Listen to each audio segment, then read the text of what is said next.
আজকে ফাইনালি আমরা নতুন বউ আমাদের বাসায় নিয়ে আসলাম। এর মধ্যে আমাকে অনেকেই ইনবক্স করে ফেলেছে যে কেন আমার মেইন ওয়েডিং পার্ট দিতে লেট হচ্ছে। আমার আসলে এই পার্টটা এডিট করতে একটু সময় লেগেছিল। যাই হোক, বিয়ের দিন ঘুম থেকে লেট করে উঠে দেখি বরযাত্রা আমাদের জন্য দাঁড়ায় আছে, আর বর হচ্ছে একদম রেডি বউ আনতে যাওয়ার জন্য। তাই তাড়াহুড়া করে যতটুকু পেরেছি আমরা রেডি হয়ে গিয়েছিলাম। এত তাড়াহুড়ার মধ্যে আমরা রেডি হয়েছিলাম যে আমরা একটু ঠিক মতো মেকআপই করতে পারি না। আর আমাদের ঠিক মতো মেকআপ করতে না পারার কষ্টটা হচ্ছে শুধুমাত্র মেয়েরাই বুঝবে। যাই হোক, এখানে হচ্ছে সব বরযাত্রীরা একদম রেডি যাওয়ার জন্য। বউয়ের বাসা যেহেতু আমাদের বাসার একদম কাছাকাছি, অত বেশি দূরে না, তাই আমাদের বাড়ি থেকে একদম অল্প কিছু মানুষ যায় বউ আনতে। আর আমরা 2-3 মিনিট পরে হচ্ছে বউয়ের বাড়িতে পৌঁছে যাই। আমার একটা জিনিস খুবই মজা লাগে বিয়েতে, সেটা হচ্ছে যখন বরযাত্রী আসে তাদের সাথে গেট ধরার পর হচ্ছে বার্গেনিং করতে পারার ব্যাপারটা। যাই হোক, আমরা যাওয়ার পর হচ্ছে বউয়ের কয়েকটা ছোট বোন এসে দুলাকে রিসিভ করে নেয়। ছোট ছোট শালিকা দেখে ভেবেছিলাম হচ্ছে ওদের হাত থেকে বেঁচে যাবে বরযাত্রী, কিন্তু আসলে তা হয় নাই।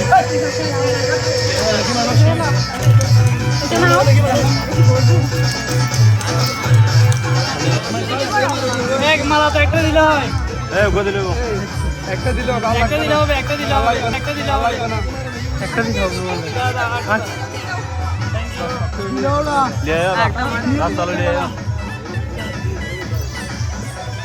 আপনি কি তালকো না এনার ভাই? আপনি না বন্দর কলেজে পড়েন? শুনছিলাম ডাইনাস থেকে।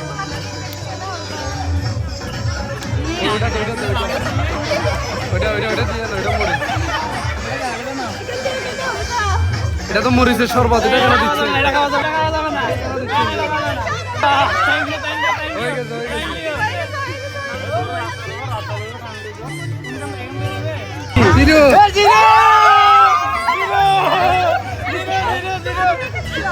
এটা দেখি দেখি কি লেখা এটাতে।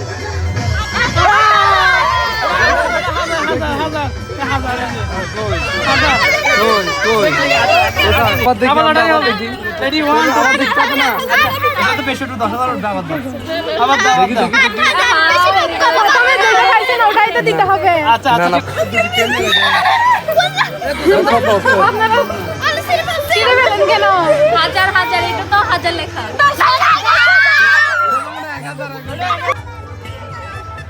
তো ওইখানে হচ্ছে 2 বার লটারি দেওয়ার পর ফাইনালি একটা অ্যামাউন্টে দাঁড়ায়, যেটা দেওয়ার পর হচ্ছে আমাদেরকে ভিতরে ঢুকতে দেয়। আমরা আসলে প্রথমে বইয়ের ছোট ছোট বোন দেখে গেটে অনেক বেশি খুশি হয়েছিলাম। ওদের যে এত ডিমান্ড থাকবে আমরা আগে বুঝিনি, তবে চালাক আছে বলতে হবে। তারপর তারা দুলাকে মিষ্টি খাইয়ে হচ্ছে উপরে নিয়ে যাচ্ছিল স্টেজে, কারণ একটু পরে হচ্ছে তাদের বিয়ে হবে।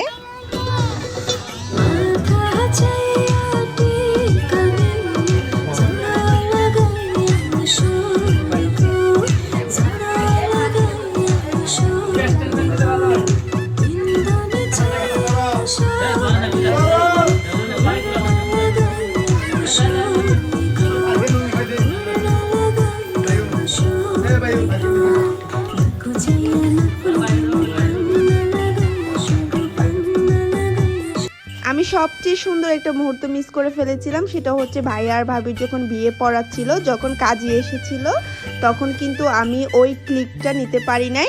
আমি আসলে কোথায় ছিলাম আমি নিজেও জানি না, কারণ বিয়েতে অনেক মানুষ, সবার সাথে পরিচিত হচ্ছিলাম, আর এর মধ্যে শুনে হচ্ছে বিয়ে হয়ে গেছে। এটা শোনার পর আমার অনেক বেশি দুঃখ লাগে। কিছুই করার নাই, জামাই বউয়ের কবুল বলা আমার আর দেখা হলো না। তাই আমি বিয়ে বাড়ি একটু বেশি খেয়ে শান্তি হলাম। আমার সবচেয়ে খারাপ লাগে হচ্ছে এই মুহূর্তটা, কারণ একটা মেয়ে হচ্ছে তার ফ্যামিলিকে ছেড়ে আরেকটা ফ্যামিলিতে চলে আসতেছিল। আর আমরা যখন নতুন ভাবিকে আমাদের সাথে নিয়ে আসতেছিলাম, তখন হচ্ছে ওনার আম্মু কাঁদতে কাঁদতে পুরো বেহুশ হয়ে গিয়েছিল। এই ব্যাপারগুলো দেখলে আসলে খারাপ লাগে। শুধুমাত্র একটুখানি মুহূর্তের ব্যবধানে হচ্ছে মেয়েরা অন্য কারো হয়ে যায়। যদিও শ্বশুর বাড়ি কাছাকাছি, যখন তখন চাইলে বাবা মাকে দেখা যাবে, কিন্তু তারপরও এটা একটা সান্ত্বনা। এইভাবে অন্য কারো হয়ে যাওয়াটা খুবই কষ্টের।